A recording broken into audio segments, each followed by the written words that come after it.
सुप्रभात प्यारे बच्चों। हमने हिंदी में अभी तक पाठ 8 तक कर लिया है। पाठ 8 हम कर चुके हैं। तो उसी श्रृंखला को आगे बढ़ाते हुए पाठ 9 भगिनी निवेदिता। पाठ का नाम है भगिनी निवेदिता। तो हम इस पाठ में भगिनी निवेदिता जी के बारे में पढ़ेंगे कि वो कौन थी, कहाँ की रहने वाली थी, उन्होंने भारत में आकर क्या क्या काम किए और उन्हें भगिनी निवेदिता का नाम किसने दिया। ये सब हम इस पाठ में पढ़ने वाले हैं, ठीक है। और पाठ को जब मैं पढ़ती हूँ बेटा, आप वीडियो को सुनते हैं उसी समय अपनी बुक को सामने रख के बैठा करें और जैसे जैसे मैं पढ़ा रही हूँ साथ साथ अपनी फिंगर भी उस शब्द पे रखते हुए पढ़ा करो। पढ़ेंगे तो इसका अभ्यास कार्य आप स्वयं से कर सकेंगे, ठीक है। तो पाठ पढ़ना शुरू करते हैं। तो इस पाठ में भगिनी निवेदिता के बारे में पढ़ने जा रहे हैं हम। भगिनी निवेदिता स्वामी विवेकानंद से प्रभावित आयरलैंड की युवती मार्गरेट नोबल जनता की सेवा करने भारत पहुंची। अब यहाँ देखिए, हम भगिनी निवेदिता के बारे में पढ़ रहे हैं, लेकिन हमने पहली लाइन में क्या पढ़ा कि आयरलैंड की युवती मार्गरेट नोबल। तो यानी जो भगिनी निवेदिता था उनका नाम जो ये पहले से नहीं था।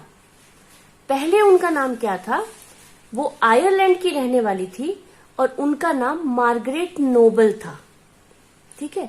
वो किससे प्रभावित थी? स्वामी विवेकानंद जी से। स्वामी विवेकानंद से प्रभावित आयरलैंड की युवती यानी आयरलैंड की रहने वाली महिला मार्गरेट नोबल, ठीक है, जनता की सेवा करने भारत पहुंची। किसकी, कौन सी जनता की? भारत की जनता की सेवा करने भारत पहुंची। वे भारत की ही होकर रह गई। जब वो भारत में आई तो उस समय वे आई थी कि चलो वापस चले जाएंगे, लेकिन जब वो भारत आई तो भारत उनको इतना पसंद आया, भारत के लोग इतने पसंद आए और स्वामी विवेकानंद जी से वो इतनी प्रभावित हुई कि वो भारत में ही रह गई, ठीक है।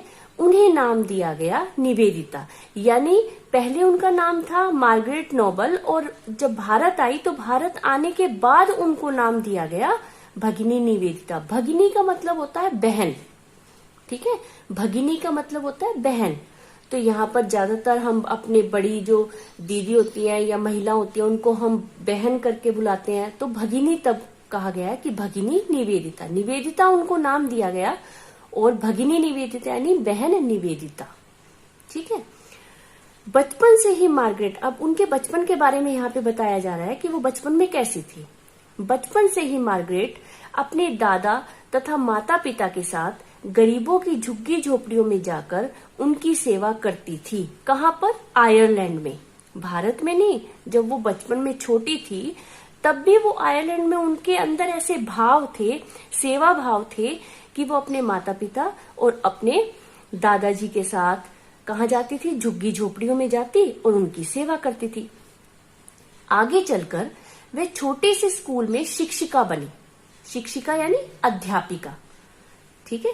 आगे चलकर माने जब वो बड़ी हो गई और भारत आ गई तो वो छोटे से स्कूल में शिक्षिका बनी, अध्यापिका बनी। सन 1885 में स्वामी विवेकानंद की मार्गरेट से भेंट हुई। भेंट यानी मुलाकात, ठीक है। भेंट यानी मिलना, यानी सन 1885 में वो स्वामी विवेकानंद जी से मिली। कब मिली? सन 1885 में। मार्गरेट स्वामी जी के व्यक्तित्व से बहुत प्रभावित हुई। उन्होंने अनुभव किया कि स्वामी जी के उपदेश सच्चे अर्थों में जीवित शब्द थे। यानी जो वो उनके जो उपदेश सुनती थी, जो स्वामी विवेकानंद दिया करते थे, तो उन्होंने कहा कि ये सच्चे हैं। जो भी स्वामी विवेकानंद जी बताते हैं या उपदेश देते हैं वो सही मायने में जीवित शब्द हैं, ठीक है। मार्गरेट ने अपना देश छोड़कर भारत आकर सेवा करने का मन बना लिया। अब यहाँ पर बचपन की बात कही गई है और बचपन के बाद बताया कि जब वो आयरलैंड में रहती थी और उन्होंने कहीं उपदेश सुने थे विवेकानंद जी के और वो उनसे प्रभावित हुई, तो उन्होंने मन बना लिया कि मैं भारत जाके रहूंगी, ठीक है। तो क्या हुआ, मार्गरेट ने अपना देश छोड़कर, अपना देश कौन सा था उनका? आयरलैंड। कहाँ की रहने वाली थी? आयरलैंड। तो उन्होंने आयरलैंड को छोड़ दिया और भारत में आके सेवा करने का उन्होंने संकल्प किया अपने मन में बना लिया कि मैं तो भारत में जाके ही लोगों की सेवा करूंगी। तो 28 जनवरी 1898 को, कब? 28 जनवरी 1898 को वे भारत पहुंची, वो भारत आ गई। ठीक है, स्वामी जी ने कोलकाता बंदरगाह पर उनका भव्य भावपूर्ण स्वागत किया। ठीक है, किसने स्वागत किया? कोलकाता बंदरगाह पे, जहां पर बंदरगाह किसे कहते हैं? पानी के जहाज जहां पर आते, तो वो पानी के जहाज से आई थी। तो बंदरगाह पानी के जहाज का, जो जैसे एयरपोर्ट होता है वहां पे हवाई जहाज होते हैं, तो बंदरगाह कहाँ होती है? जहां पर पानी के जहाज आते, तो उसमें वो आई थी। तो कोलकाता बंदरगाह पर उनका भावपूर्ण स्वागत किसने किया? स्वामी जी ने, स्वामी विवेकानंद जी ने। ठीक है, कुछ सप्ताह बाद श्रीमती सारा सीबुल और मिस जोसेकिन मैकलियोड, ये 2 महिलाओं के नाम और दिए गए हैं। ठीक है, ये भी बाहर की महिला थी, बाहर रहती थी, कई विदेश में रहती थी। तो 2 नाम कौन कौन से दिए गए हैं? श्रीमती सारा सीबुल तथा मिस जोसेकिन मैकलियोड, ये नाम है। एक महिला का नाम ये और दूसरी महिला का नाम ये। ठीक है, श्रीमती सारा सीबुल, मिस जोसेकिन मैकलियोड, ये 2 महिलाएं भारत पहुंची। कुछ दिनों में ही तीनों गहरी मित्र बन गई। तीनों कौन कौन? सारा सीबुल, जोसेकिन मैक और निवेदिता, ये तीनों की तीनों। ठीक है, मार्गरेट नोबल, ये तीनों जो है एक अच्छी फ्रेंड बन गई हैं। तीनों गहरी मित्र बन गई, माने घनिष्ठ मित्रता हो गई उनके अंदर और वो गहरी मित्र बन गई। 13 नवंबर 1898 को एक किराए की छोटी सी कुटिया में पाठशाला प्रारंभ की। पाठशाला मैंने स्कूल।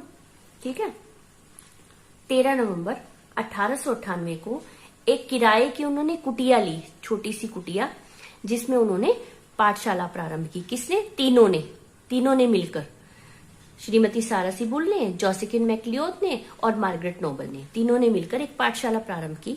प्रसिद्ध राष्ट्रीय गीत वंदे मातरम, हमारे देश का राष्ट्रीय गीत है ना वंदे मातरम, उनके स्कूल का प्रार्थना गीत बना। यानी जो हमारे यहाँ वंदना होती है, तो उनके स्कूल की जो वंदना होती थी वो वंदे मातरम वहां पे गाया जाता था। मार्गरेट ने विदेशों में जाकर भारत का सही चित्र प्रस्तुत किया। वो विदेशों में गई और उन्होंने भारत के बारे में अच्छी अच्छी बातें बताई। जो भी भारत में अच्छा उन्होंने देखा वो सारा जाके विदेश में प्रस्तुत किया। शुक्रवार के दिन, एक शुक्रवार के दिन की बात बता रहे हैं इसमें बुक में, क्योंकि सारी कहानी तो यहाँ पर नहीं बता सकते, तो कुछ कुछ जो मेन पॉइंट्स हैं वो यहाँ पे बताए गए। कि एक बार शुक्रवार का दिन था और स्वामी जी ने मार्गरेट को भगवान शिव की पूजन विधि समझाई। एक दिन शुक्रवार को स्वामी जी ने क्या कहा? मार्गरेट को कहा कि भगवान शिव की पूजा कैसे की जाती है वैसी विधि उन्हें बताई। उसके बाद शिव पूजा करने को कहा। अब एक बार उनको विधि बता दिया गया और फिर उनको कहा कि चलिए अब आप शिव की पूजा करें, शिव जी भगवान की पूजा कीजिए। अब मार्गरेट ने विधिवत पूजा संपन्न की तो स्वामी जी ने उन्हें आशीर्वाद दिया। जैसी विधि बताई थी स्वामी जी ने उनको, उसी विधिवत यानी उसी विधि से शिव जी की पूजा की उन्होंने। किसने की? मार्गरेट ने। तो फिर जो स्वामी जी ने उनको आशीर्वाद दिया और उसी दिन उनका नाम बदलकर निवेदिता रख दिया। क्या रख दिया? निवेदिता। पहले क्या नाम था? Margaret Noble. ठीक है, याद रखना है। पहले जब वो आयरलैंड में रहती थी तो उनका नाम था मार्गरेट नोबल। फिर वो भारत आई और भारत आने के बाद स्वामी जी ने उनका नाम रखा निवेदिता। ठीक है, वैसे भी आपसे पूछा जा सकता है।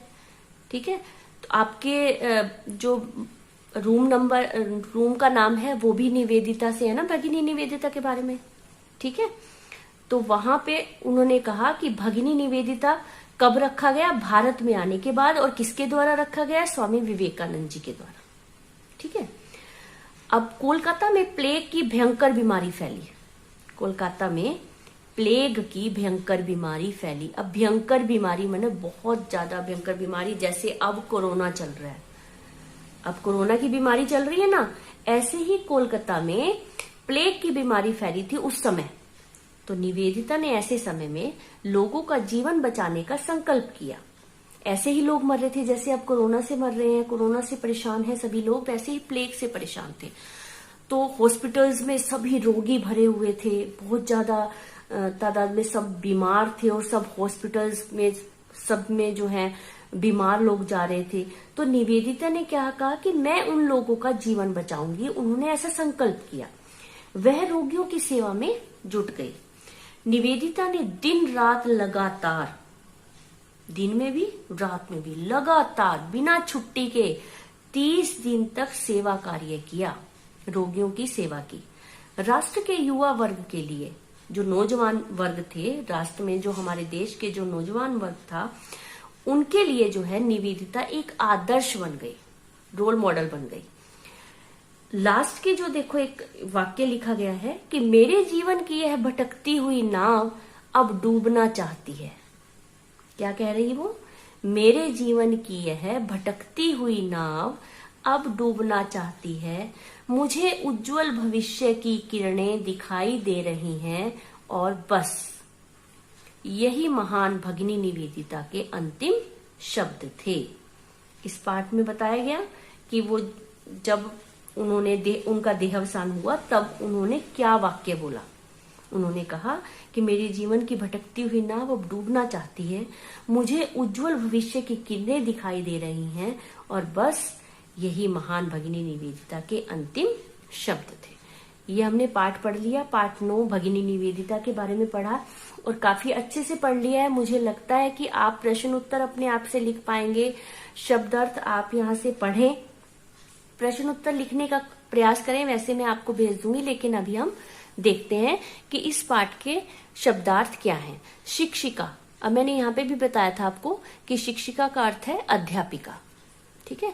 भेंट, भेंट मैंने मिलना। वो स्वामी विवेकानंद जी से मिली थी, उनकी स्वामी विवेकानंद जी से भेंट हुई थी, एक ही बात है। कुटिया, कुटिया किसको कहते हैं? झोपड़ी, झोपड़ी, कुटिया झोपड़ी।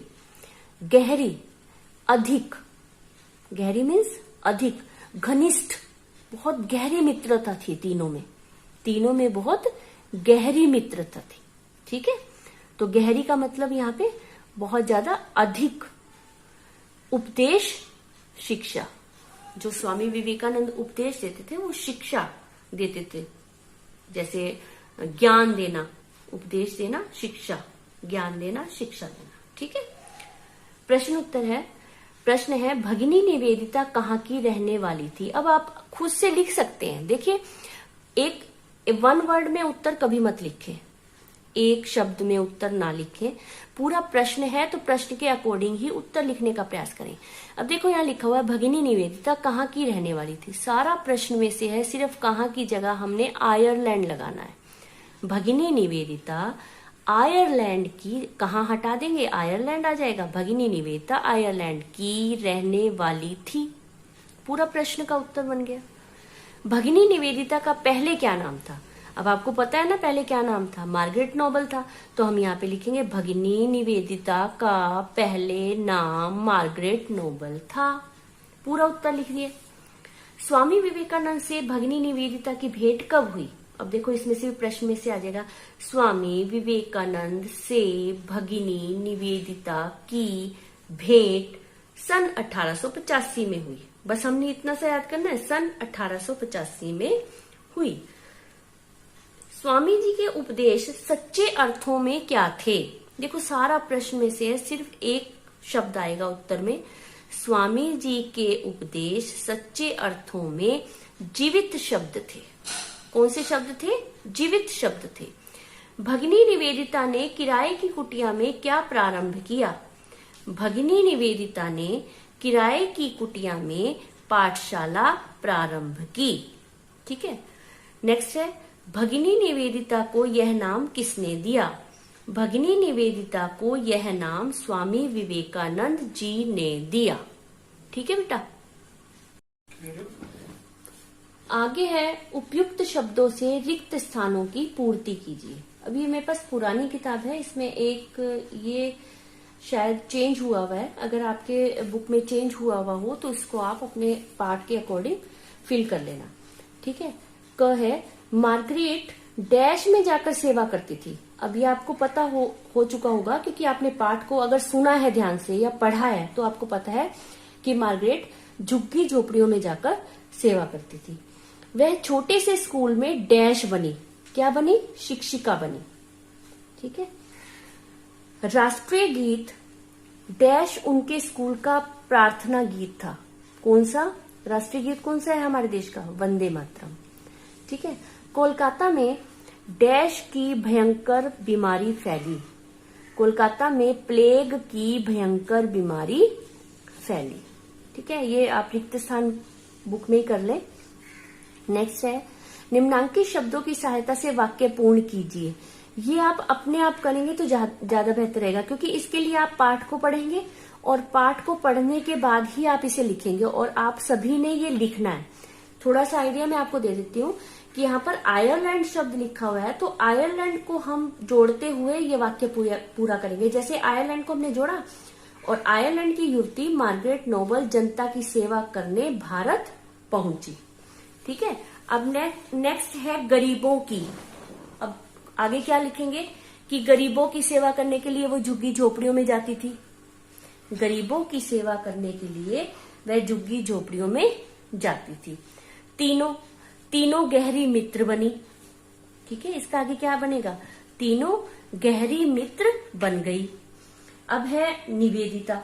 निवेदिता ने ऐसे समय में लोगों का जीवन बचाने का संकल्प किया, या निवेदिता ने प्लेग की बीमारी में सभी की सेवा की, सभी रोगियों की सेवा की। लेकिन निवेदिता से ये वाक्य शुरू होगा, ये वाक्य तीनों से शुरू होगा, ये वाक्य गरीबों की से शुरू होगा। ठीक है, आप अपने आप पाठ को पढ़िए, उसके अकॉर्डिंग आप यहाँ पर वाक्य पूरा करिए। मुझे उज्जवल, अब ये देखो, मुझे उज्जवल भविष्य की किरणें दिखाई दे रही हैं। ठीक है, मुझे उज्जवल भविष्य की किरणें दिखाई दे रही हैं। ठीक है, आगे देखिए, निम्नलिखित पंक्तियों को पढ़ें, सही पर सही और गलत पर गलत का चिन्ह लगाएं। देखिए, मार्गरेट नोबल आगे चलकर निवेदिता बनी। बताइए, मार्गरेट नोबल था ना पहले नाम उनका, और फिर बाद में वो निवेदिता बन गई, तो ये सही है, तो यहाँ पर सही का चिन्ह लगाएंगे। आगे चलकर छोटे स्कूल की बड़ी शिक्षिका बनी। ऐसा इस पाठ में कहीं नहीं लिखा हुआ है। आगे चलकर छोटे स्कूल की शिक्षिका बनी, बड़ी नहीं, आगे चलकर छोटे स्कूल की शिक्षिका बनी। तो यहाँ बड़ी शब्द आ गया है, तो इसको हम गलत कर देंगे यहाँ पर। नेक्स्ट है, उन्होंने आयरलैंड में छोटी सी पाठशाला प्रारंभ की। ये बिल्कुल सही है, ये पुरानी किताब है, पुरानी बुक में ऐसे लिखा हुआ था, तो इसको कट करके मैंने लिख दिया है। उन्होंने आयरलैंड में छोटी सी पाठशाला प्रारंभ की, सही है। वह रोगियों की सेवा में जुट गई, बिल्कुल सही है। तो ये पाठ हमारा यहाँ पे पूरा होता है। इसके प्रश्न उत्तर शब्दार्थ आप अपनी नोटबुक में लिखेंगे, बाकी सारा काम आप बुक में ही करें और इसको साथ साथ याद करते रहें। ठीक है बेटा, थैंक यू।